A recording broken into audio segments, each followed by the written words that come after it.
Welcome to the Filmmaker Mixer podcast, the podcast by filmmakers for filmmakers. My name is Andrew, and I'm joined alongside my co-host Jeff, as always. Jeff and I are writers and directors and passionate about the art of storytelling. Filmmaker Mixer is a creative hub where aspiring and established filmmakers come together to share experiences, insights, strategies, and inspiration. This episode is sponsored by Gemini Crown Tech, software for all of your production needs. Stay tuned for more information later in the show. Hello, everybody. This is the Filmmaker Mixer podcast, and today we are chatting with filmmakers Giles Alderson and Dan Richardson. They have a new documentary coming out called Food for Thought. It's a really great documentary. I enjoyed it quite a bit, so I'm really looking forward to chatting with you folks. So welcome to the show. Thank you. So good to be here. It's an honor. Thanks for watching it as well. No, it's really good. I want to dig into it and probably get into the weeds a little bit on it. Full disclosure, my wife and I are huge animal lovers. We have a long list of animals we've adopted off the streets, and we've been vegetarian for probably 20, 30 years. So I really love this subject. That's why I really wanted to chat with you folks, because I just love the topic. So just for context, Giles, let's start with you. For the folks who are listening that maybe are just now hearing about the movie, set it up. What's the movie about? The movie is about two things, really. Well, I suppose it's about a lot of things, but it's mainly about what we do with our food, what we eat, why we should eat a certain way. But it's a journey. It's Dan and myself's journey as we go around interviewing people, talking to people about their own plant-based journey, as well as we've got quite an array of people who were not vegan at all in any way, shape or form go vegan for 30 days and they document their story. So we have that journey in parallel with mine and Dan's, we're documenting ourselves, interviewing people along the way. And it's insightful, it's educational, but it's also quite humorous. I mean, we do say that ourselves, but people have told us it's humorous because they've laughed at it at the premiere, so therefore it's got a lot of humor to it as well. We didn't want to make a documentary about this subject that was too serious.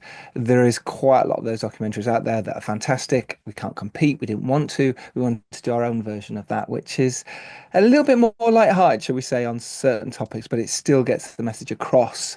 What you eat is important. How you treat animals is important. Well, that's one of the things I wanted to ask you about, and Dan, we'll pivot over to you. I did find the documentary very funny at moments. I mean, the way you set it up, just the way you open, you how can I put it? You immediately set the audience at ease. And I'm wondering, your coffee scene, asking the chef for ketchup, all those moments. I laughed quite a bit. So my question is, did that just come naturally because you two, I'm assuming, you've been good friends for a long time, and you just get along so well, and you're ribbing each other. How did the humor element come out? Because it was really quite lovely. Oh, thank you so much, and it's lovely to hear that because it was somewhat of a risk because of the nature of the subject matter and getting that balance right. But I can't pretend that we set out thinking what we will do is create a humorous film. We didn't. We wanted to create something that was different, but we didn't. We had a couple of ideas as to how it would be different, and the vegan participants is a good example of that. However, the humor part of it is organic in the sense that Giles and we've been mates for how long now? 12, 15 years, something like that. It's too many years. Frightening number of years. And you know how it is when you've just got that friend that everything just flows very naturally in terms of, as Giles said, before we went live, we think we're funny. We kind of what? That's two. Laugh a lot. Yeah, exactly. That's too many. But that's a part of the risk as well, because you might not be. I'm sure that the unfunny people also think they're funny. It's like those folks on Pop Idol who think they can sing, and you're watching thinking, how has no one told them before that they're not able to? They need to find a different career. And we're not by any means saying we're comedians, but we've always just enjoyed the process of we either just hanging out and we'll laugh a lot, or if we're making films together, which we've done a few times, we'll laugh a lot. And because of the fact that we're just a couple of mates and we're not trying to impress a crew full of people, it was literally Giles and I, with a couple of exceptions along the way where people lent us their talent, whether that's on the camera or something else. It was just us, so we didn't have anyone to be professional in front of, and we would just the camera would be rolling and we'd be doing something stupid, and a lot of that, as it turns out, is what's made the final cut. And then I think when we realized that that was probably a really nice, unique element that we could add to the film, then we did start to actually plan for it. We think, such as the coffee sequence that you referred to. We thought, okay, how can we make this part enjoyable? How can we pepper the whole film with moments that do exactly what you said? Which, by the way, Jeff, is why we're so grateful when people say what you said about from the opening scene, it puts the audience at ease. That was the design. That was the aim of doing that, was the fact that we want the folks outside of our, let's call it the vegan community, who are already sold on the idea. We want the folks who are looking for a reason not to watch it, to watch the opener and go, I quite like these guys. We're telling them it's okay to relax and enjoy the film from the beginning, and that doesn't really fit with them being preached at or judged, which is not going to come. Right. So I think that's where it all came from. So it was by a very fortunate set of accidents and coincidences, and then it became by design. Well, my feeling when I left the documentary was I really want to hang out with these guys. So it was really it was nice. Well, Giles, I'm curious. So where did this idea come from, and how did you, what was the point where you said we're going to go out and make this documentary? So how did it start, and how did you guys just pull the trigger and say we're going to go do it? I think being filmmakers anyway, I mean, it's so nice to go and make a film. We're so lucky in general when we can, whether it's a short film, whether it's making something with your mates, or it's actual, big feature film with big crews. We're so lucky. And I think I have been, lucky to do that along the way. And I've always wanted to make something that, has a meaning, real meaning that I really care about. Obviously, you care about all the films you make and you care about what goes into them and the effort and the time. But making something that, oh, well, we don't have to make a film about this topic, but wouldn't it be great if we could? And me and Dan were just talking one day, and we'd always had ideas of films we wanted to make together. And it wasn't long after Dan had turned vegan himself, we just said we should really be making a film of this. I don't remember who said it first, who didn't. I know Dan had the original idea to sort of, hey, why don't we document it with vegan participants, people doing that for 30 days. That could be the sort of idea behind it. And then it just grew from there to being, yeah, that's great. But also, why don't we do this and this and this? And like Dan says, because we've been friends for a long time, we could just throw ideas out. I mean, I've got a notebook here full of ideas on this documentary of things. At one point, we were going to chase a broccoli from the top of a mountain down the hill. Things like that. We were going to throw it as an American football style and had to dive and catch it for no apparent reason other than we thought that would be interesting in the documentary. It doesn't. Who knows? We didn't have time to do it, thankfully. But, too old. I'm too old as well. Yeah, we can't catch anymore. But I think that was it. It was just a case of, look, we want to do something. We want to tell a story about this movement, about everything that's happening with how we are treating animals. And hey, if we can do that in an entertaining way and make a 90-minute documentary out of that, then brilliant. We had no idea we could do that when we first started. I mean, we knew we could do it, but we didn't know what was going to be in there. We didn't know if it was going to work, if it was going to shape right, if there's too many interviews sat down. So yeah, that's where the sort of idea came from. We can make films, so why don't we go make them? So I'm curious, and I guess we'll go to you, Giles. How much of the story was created when you were prepping the idea, and how much of the story evolved as you were shooting the idea? Does that make sense? Because oftentimes in documentaries, the story's created in the edit, or you don't know what interviews you're going to get, you don't know where it's going to twist and turn. So I'm curious, how much did you plan, and how much did you create on the fly? I'd say it was a 50-50 mix, and I definitely not on the fly, but it was a case of when we first set out, we sort of knew what story we wanted to tell. We kind of went, well, we want to tell this, and we're going to have bits of environment, we're going to have bits of animal welfare and bits of, plant-based living, but we weren't really sure. Like Dan can talk about the original title for this film, which might influence what we're talking about here. But yeah, there was definitely moments when we started to cut it together that we went, we need more of me and Dan, or we need something funnier here, or we need to go to a nutritionist here. We haven't got that yet, or we haven't explored this angle. So it was definitely piece by numbers. But Dan, maybe you can talk about, the original title and why it changed, because I think that's quite interesting for filmmakers out there. Yeah, no, absolutely. So with that original idea that Giles referred to, which was, I mean, frankly, as much as anything else, it was just to make something really easy and quick, and that we didn't even have to do much, because if we could set people off on a 30-day vegan journey and they then document their journey via video diary, which is still a part of the film, as you've seen, it forms I would say, a fundamental part of the film, but it was initially, that was it. And those people's feedback. Now, clearly, that, in hindsight, that wouldn't have made a terribly entertaining film. But it would. So have been originally, it was just going to be the stories of the people taking this diet for the first time. I don't think we would have ever settled upon that being it.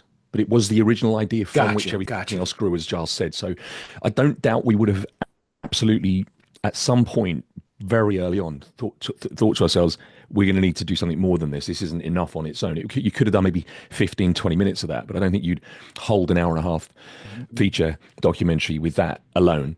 And we would have made that realization pretty quick, but we never even had to make that realization, because it grew beyond that much, much quicker. But what we had originally decided, and I think even this we knew was a working title, it wasn't ever going to be the title, was The Vegan Experiment. So the reason that we feel like it wasn't the right title was simply because, again, it's so easy in this world, especially with social media. We're all yelling into an echo chamber. Like I'm doing it all the time. It's so easy to think that you're an influencer of some kind, because you plonk something out on social media and every single person goes, yeah, I agree with you, Dan. and it's like, well, guess what? I've achieved nothing. I've achieved a grand total of 0. I haven't changed one mind, because they already agreed with me. Right. If I hadn't said a word, they'd have still agreed with me. And what we really wanted to do was to appeal to the people outside of that echo chamber, outside of our inner circle, people who are carnivores, people who haven't even given a second thought to vegan or vegetarian lifestyles. And if you think about it from their perspective, and the title of the documentary is The Vegan Experiment, that's your first and probably only reason you need to just scroll on by. You're not going to watch it immediately. I mean, like, just as I wouldn't watch something that says, a carnivore movie or a hunter's movie, it's just like, I'm gone. I'm not going to watch it. It's just not going to sit well with me. And so, yeah, as the film itself evolved, we allowed the title to find itself while in a conversation where we were trying to figure out what to call it. We were just talking about what the title needed to do to reflect the film, and what the film needed to do, which was to just give people food for thought. And it was in that conversation, literally saying those words, that we were like, hang on, that's it then, isn't it? Food, because we want to give people food for thought. We don't want to judge. We don't want to preach. We don't want to vilify. We want to just leave them some food for thought. Hence the title, Food for Thought, because it's non-judgmental. It's not critical. It's not. It's relatable. It's accessible. It's all the things that the film are. Well, I'm also curious because, and we'll switch over to you, Giles, but I also want to hear, Dan, your perspective. You have narrative backgrounds as well, and I'm curious how the experience of doing narrative films informed you in terms of switching to a documentary. I'd been lucky to have made a couple of documentaries before as well as making, fictional, narrative stories as well. So therefore, I was kind of lucky that I'd had that experience to understand sort of the story of a documentary, and it's very different. It's very different to a narrative feature. There's no question about it. You are finding the story as you go. You are working out which people to keep in, to keep out. With a feature film, you don't do that. A narrative feature film, you've got your script. You're following the script. You are editing. The editor takes the script, looks at it, looks at the footage, and tries to piece something together, often before the director comes to sit and look at it. Usually, hopefully while you're filming, because then you can see bits that you've missed or catch up on. But with the documentary, you don't know what you're going to get. And you've got to think about the other shots as well. You can't just sit and plonk 2 cameras on an interview. That's great. But what else are you going to show during that point? Do you need a walking, talking shot? What's interesting to the audience? That's really difficult. because oftentimes you don't know where you're going to be. You don't know where the setup is. You know, with Katie Cleary, for instance, we were walking along the beach. There's beautiful shots there. Whereas other times we had to sit down in a room, and therefore you're going, oh, is our audience going to be, you know, bored by this? Is there anything else for them to see? And again, it's a documentary. You don't know. And there was so much magic that we found, wasn't there, Dan, when we were just following. I was following Dan or following whoever, and suddenly something would happen that would be perfect. Picking up litter on the beach is a perfect example, but there's so many of those moments that just popped up that if you hadn't been filming, you wouldn't have. You'd been, oh, if only we'd been filming that. So there was a lot of footage. There's a lot of stuff we cut out, and then there was extra stuff that we shot because we said we need to tell the story in this way. So it's been a long journey, no question. It's been 5 years of us doing this and getting it right. And Dan, what about you? Your experience in narrative, did that influence how you approached the documentary? It was fascinating for me, humbling. I have to be honest and say it was a humbling experience. I don't want to put myself down, but I have to say that, you know, Giles and I co-directed, co-produced, etc. But I'm a director of this film by title more than anything, and Giles is an actual director of the film. So that would manifest itself in ways such as, you know, I really, this would have been a very different film if I wasn't lucky enough to have Giles co-directing alongside me, because we would film stuff and I'd be like, right, off we go then, and he'd go, no, hang on, we need to. He used to call them noddies, so. And I'd be like, dude, chill out, you know? So I'm looking at the camera, even if the interviewee has gone, and I'm just going, and I'm just making an interested looking face and nodding. And I'm thinking, but this guy, he's so over the top about it all. And everything that we talked about, he'd say, you know, I learned so much from the guy. He'd say, we need to show them as well as tell them. And so it doesn't matter what we're talking about. Tiny things like the fact that I'm mentioning passing my dad influencing me. Show the audience, yeah. Gotcha. So I talk about my dad influencing my love of animals, and he says, "Have you got a photograph of your dad?" And I'm like, "That doesn't matter." And he's like, "Yeah, it matters." And honestly, there's probably 100 examples in the film of where Giles thankfully caught it and went, "We need to do this as well, mate." And if he hadn't, you'd be looking at a very different and far less good film. So I have to be honest and say that as a director now, that's been probably the most valuable learning experience I've ever had. As an actor, primarily, I have done a couple of things. I made a short film of my own, which is referenced very briefly in Food for Thought as well, which I did single-handedly. So I essentially did direct, but who am I directing other than me?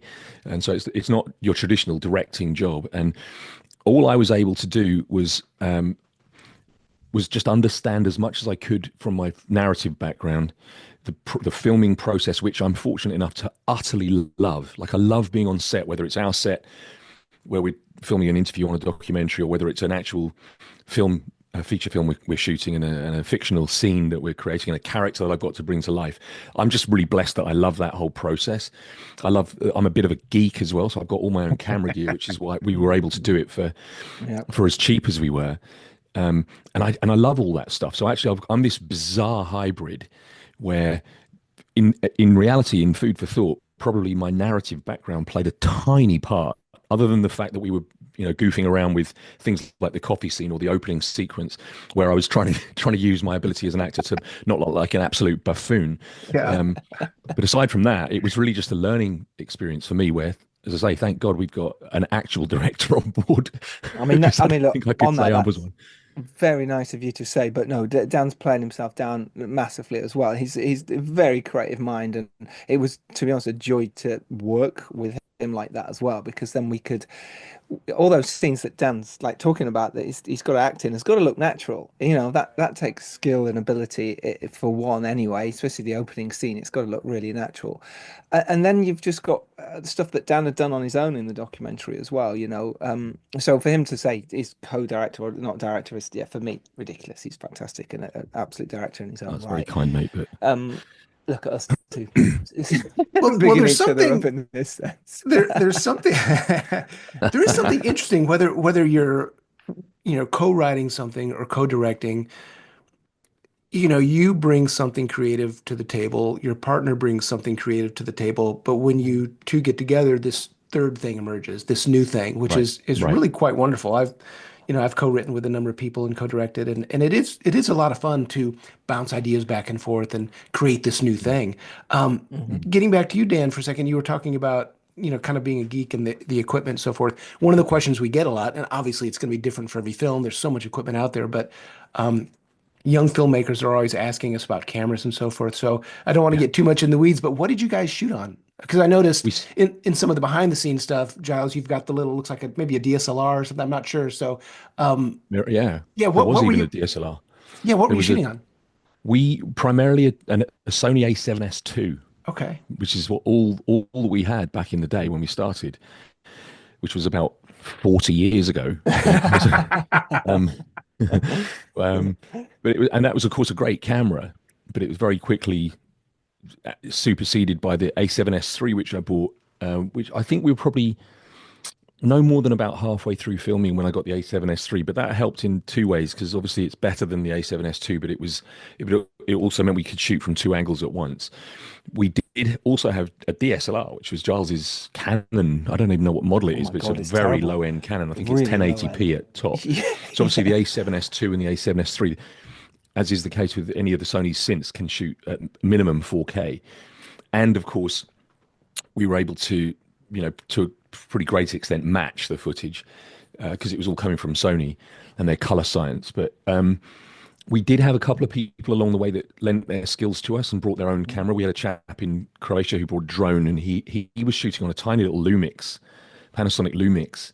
And he knew his stuff way better than us because he set the Sony A7S II to shoot in S-Log 2, which was the first time we'd used it or even frankly heard the term.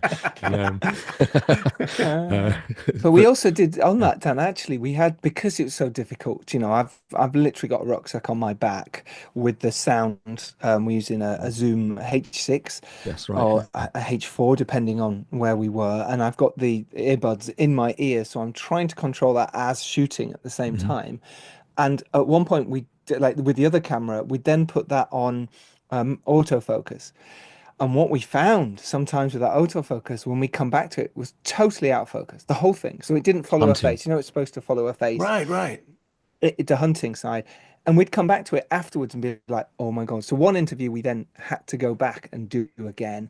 And it was embarrassing because we'd shot the whole thing and it was fantastic. It looked really good. And we then had to go do the whole thing again. And with someone we didn't know that well, who was very kind to say, yeah, no problem, I'll do it again. And that was just us, whether we knew the equipment well enough or the fact that we just couldn't man it. We couldn't physically do everything. So it's quite amazing Yeah. that most of it's in focus, that most of it is not too, wobbly and it's able to watch because it's literally me walking over, farmyard fields as we're filming with Dan at Zerno Farm and David. And it's quite amazing how some of it even comes together and cuts together sometimes. So Mm. what was the footprint? Was it literally just the two of you shooting, and then Yeah, occasionally you had some extra crew people I'd say come about on? 90% of the movie is that. Mhm. Yeah, and then with occasionally, like when we were at the farm in the UK at the sanctuary, we'd have someone else filming for us. Occasionally, there's someone in the car with us, or like as Dan said in Croatia, we'd have someone else with us. But it was very rare. The amount of stuff we shot was literally me and Dan And walking did around you Yeah. and did you have a drone in your kit too? Because I swore I saw some yeah, really nice. Okay, yeah, I didn't know if that was part of what you had done or the other crew. Yeah. Yeah. yeah, We got a Dan. DJI Mavic Yeah, 2 Pro, Yeah. Oh, those are um, great. which is great. It Yeah, is I love great. And those.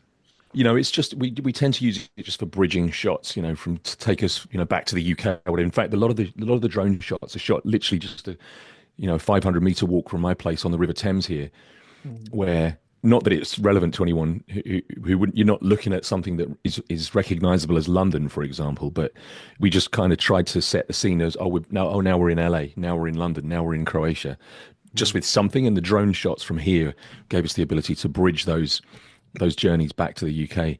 We did Yeah. actually get one of the shots actually when we go from talking to, as you'll know, Jeff, we've got like a couple of people in the film who talk about their health, very specific health benefits that they've derived from a vegan diet.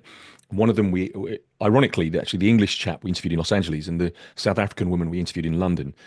And when we're literally flying back into London, literally stuck my phone out the window, not out the window, but against the. They don't let Wound you it open down, windows for some wound down reason. the window. Yeah. Electric these days. The window goes down. Yeah. Stick your I head wound out. it. I wound it down. Yeah. Beware of the birds. Anyway, a few passengers were sucked out, but I got some good footage. It was fine. So it's totally fine. It's quite interesting, Jeff. I think there's quite a bit of iPhone footage in the film, and I think it's quite interesting what you can capture, especially if you're not, 4K Netflix. You're not, we always knew what it was, what we were making. We always knew we wanted to get this out as widely as possible, self-distribute, which I'm sure we'll come to in a bit. So therefore, it didn't matter. It's about the story, and it's about the connection, and it's about how we can actually shoot stuff. And It did look very cinematic, though. I mean, I do think it looks really fantastic. Looks and that's good. where Dan has put himself down earlier, but I'll big him up even more here. He really is skilled with the camera, and a lot of those beautiful shots are Dan. No, I'm brilliant at that. I admit it. Humble. We're humble as well. Humble, brilliant. Jeff, if you see there's some of the shots, especially the drone stuff where me and Dan are in it, you can see us from the top, you can see us filming below. Dan is literally walking along with the remote in his hand. Oh, no kidding. So I'm filming from behind. He's talking to someone, but also filming above. So we're getting double footage. Wow, that's real indie filmmaking. It's indie filmmaking, we just, it's the only way we could get what we needed to get. So it's quite special that you can do it. Two people can go out there and make a film and get it released and get it out there and people like it. It is doable. So true. I want to jump over to something else, and we'll start with you, Dan. What was the point in your life that you knew you had to be a storyteller? Did that happen when you were a kid, or a teenager? When did you get the bug? I can answer that question very precisely. And I love you asked that question, Jeff. I've never been asked that question before. No kidding. This is only going to take an hour or so for me to answer this. We've got time. For you, Dan, we have all the time in the world. Well, thank you. Let's settle in for the night. I can remember it. I can remember the moment, and it gives me goosebumps to think about it. And it's something that I've actually spoken about in one-on-one conversations with people, and I use it as an opportunity to encourage people to just do stuff and find that thing that serves you in the same way as that served me. So I went when I was about 34 years old, and I went to live in Canada, Vancouver. I had a great career, by the way. I was in Compaq Computer, which you'll probably remember back in the day before Hewlett Packard bought them. I worked at Apple Computer for a little while. And then in 2004, I quit and went and worked in the US and Canada for 3 years. And while I was living in Vancouver, I had the job was easy. I had loads of spare time, and I wanted to use it constructively. And I literally looked around the city of Vancouver and thought, well, I could go to the mountains and learn to ski, or I could learn Spanish, or I could learn golf. And that was a stupid idea because I hate golf. So ruled all those stupid ideas out real fast. And I thought, I've always loved movies. And honestly, Jeff, this was the first time I ever thought about acting. At this point, I was 34, 35 years old. So half of an adult life already lived, kind of thing. And I thought, I've always loved movies, and it never once occurred to me to get behind the camera. I just thought, maybe I'll just try acting. And I went to a couple of acting schools in Vancouver, and one of them you had to audition to get into, and I got offered a place, but I'd also gone to another one where it just felt really good, and I just thought, I want to go to that one. And I went, and the very first lesson, I was like I said, I was mid-30s, and there was about 8-10 people. They were all about 17, 18 years old. So I was twice their age. And the acting teacher came in and said, okay, right, folks, today, lesson number 1 of my entire life. Today, we're all gonna die. Who wants to go first? And in that moment, I remember thinking, do this wholeheartedly or don't do it at all. So and I'm not that guy. I stuck my hand up. I said, I'll go first. Like, even if we're in a conference room and everyone says, just take a moment to introduce ourselves, I'm hoping I'm not first, because I feel that. I don't want to, let other people talk first, and then I'll go, I'm Dan, and whatever. So I'm standing there in front of these complete strangers, and she said, okay, how are you going to die? And I said, stabbed. And she says, okay. And she had a camera, and she pushed the record button. She went, action. And that was my first acting lesson. And I thought, and again, I had that moment, same as when she said, who wants to go first? And I thought, do it. Don't screw around, do it. Like, properly commit to this, or leave, because what's the point? And so I put on this. I mean, I wish I had the footage. It must have Me been too. pathetic. It must have been ridiculous. I mean, maybe it's out there somewhere. I'm still in touch with the teacher, but I properly committed to dying. It took a bit longer than the teacher was expecting, I think. And so eventually she says, okay, get up. And I was like, well, I'm dead. I can't. But I eventually I agreed, and because I thought I was supposed to stay in character. But she said no. She said, okay, I want you to do exactly the same again, but this time it's your. She said, do you have any brothers or sisters? And I said, yeah, I have a brother. She said, okay, do the same again, but this time it's your brother that stabbed you. Oh, wow. And I went, oh, I've got goosebumps talk because at that moment I was like, oh, I understand what acting is now. In that That's moment, brilliant. I remember that up until that point, I had so naively thought people were pretending, and then I realized they were actually showing something, and the sorrow and the betrayal and all the things that came in, the confusion, because of the fact that it was my brother doing it to me. Where in my mind, it's just been some random guy at a train station that had stabbed me, which is fine, of course. But Yeah, when of it's your course, but brother, it's a train station. It's a train station. oh man, and that was the moment I knew I wanted to be a storyteller because it I was my body was I just and I mean it sincerely when I say there's a physical sensation I get. I can feel my body was covered in tingles just then when I was explaining that to you, which was a tenth of what happened on the day.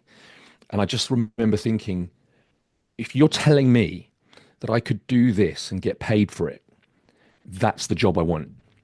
And so I knew I wanted to be a storyteller. And I've loved every second of it. I love auditions because of it, because I haven't got anything to prove. I'm not I'm so glad I didn't get into it when I was younger because I'd have done it for all the wrong reasons. Ego was a thing of the past by the time I was 34. I Right. was big into meditation. I just wanted to do something I loved and that I was passionate about, and I found it.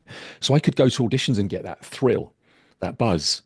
I already had a career, so it didn't matter. I eventually quit and took up acting full time because the career started to get in the way of it. But yeah, it was like it was an actual. It wasn't a thing that evolved, developed. It just happened like that on that very first acting lesson, and it's one of my favorite moments of my life. I can honestly tell you, loved it. That's amazing. That's really interesting. Giles, what about you? How did you get the bug? I was there that day. He was the teacher. I was the teacher. I You was just you just cue him up and he hits him out of the park. there it was. I knew I wanted to do this career since I was, 13, 14, 15.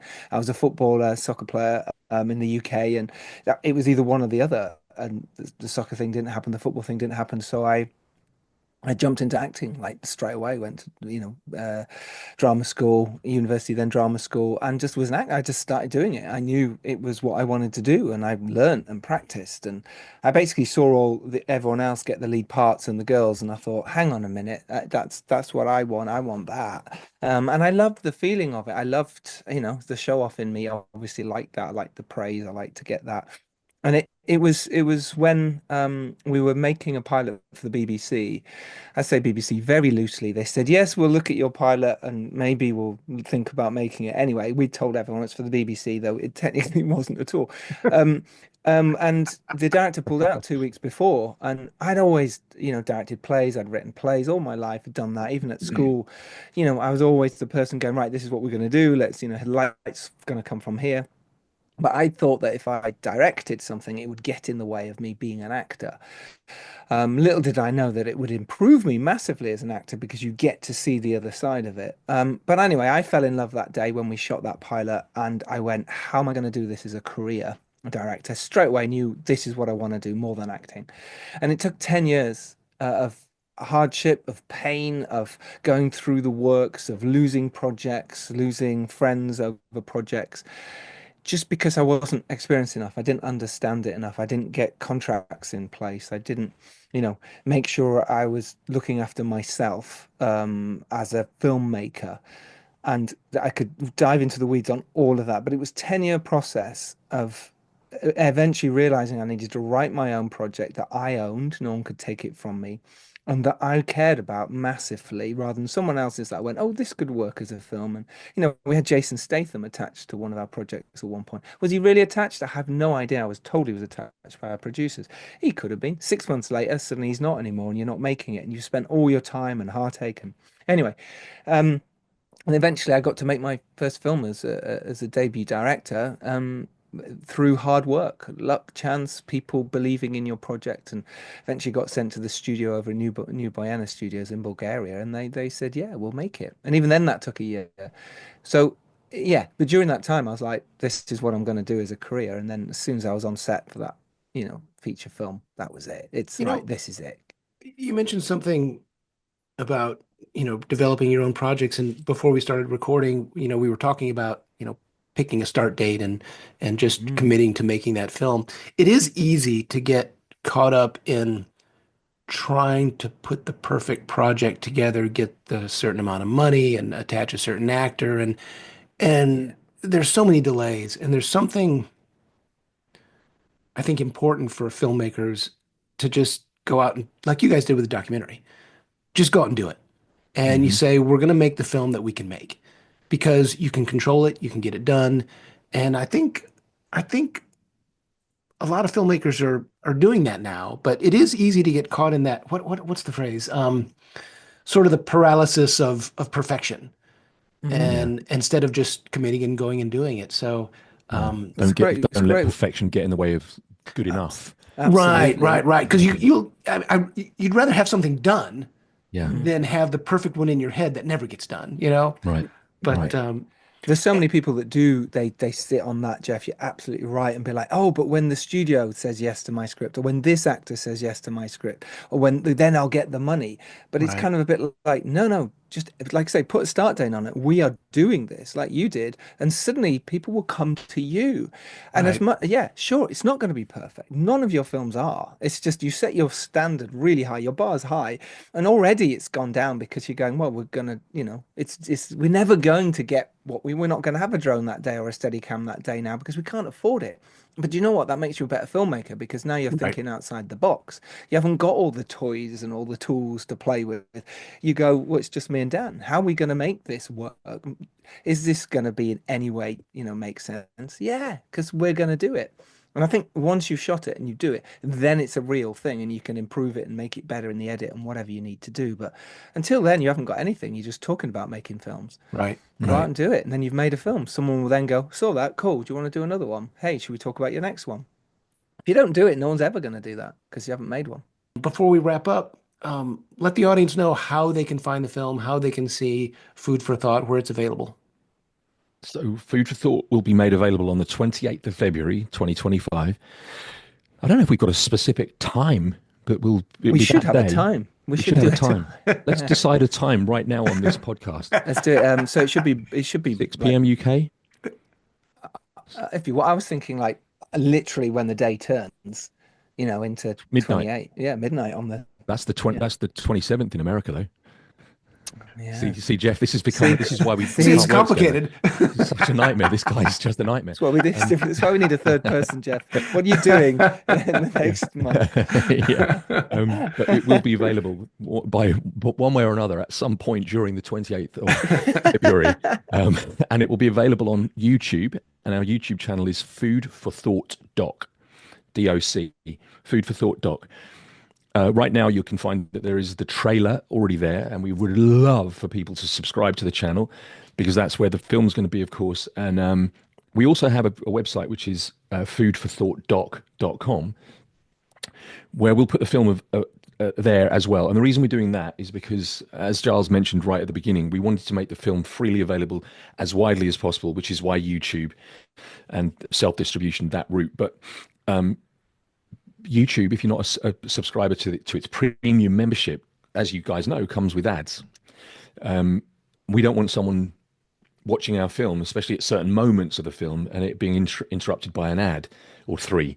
And so we're going to make it available on the film behind a very, very low cost paywall where you can watch it ad free. So Food for Thought Doc on YouTube, foodforthoughtdoc.com is the website, both of which will give you access to the film. Awesome. Well, Giles and Dan, it's really been wonderful chatting with you guys. It's You're fun filmmakers. I loved your film, and yeah, I wish you the best of luck. And if there's anything in the future you want to jump on the podcast and talk about new projects, our door is always open. Amazing. Thank you, Jeff. Yeah, thank you, Jeff. Much appreciated. Appreciate your time, and thank you for watching, and thank you for liking, and appreciate all your time. Absolutely. Well, hang on. I want to chat with you for a little bit after we wrap up. But in the meantime, best of luck on all you're working on. Thank you. Take care. Thanks, Jeff. Bye. This episode is sponsored by Gemini Crown Tech, owned and operated by Stephanie Moore and Stephanie Harrison. We at Gemini Crown Tech have covered all your production management needs with our proprietary software. Please visit our website at www.geminicrowntech.com and use the code FMP for Filmmaker Mixer podcast listeners, so we know how you heard about us. Thank you for listening to the Filmmaker Mixer podcast, a podcast created and hosted by filmmakers Jeff Stolen and Andrew Lamping, and produced by Melody Lopez. Our theme song was composed by Stephen D. Bennett. Make sure to follow or subscribe on whatever platform you're listening to us on, and stay tuned for future episodes.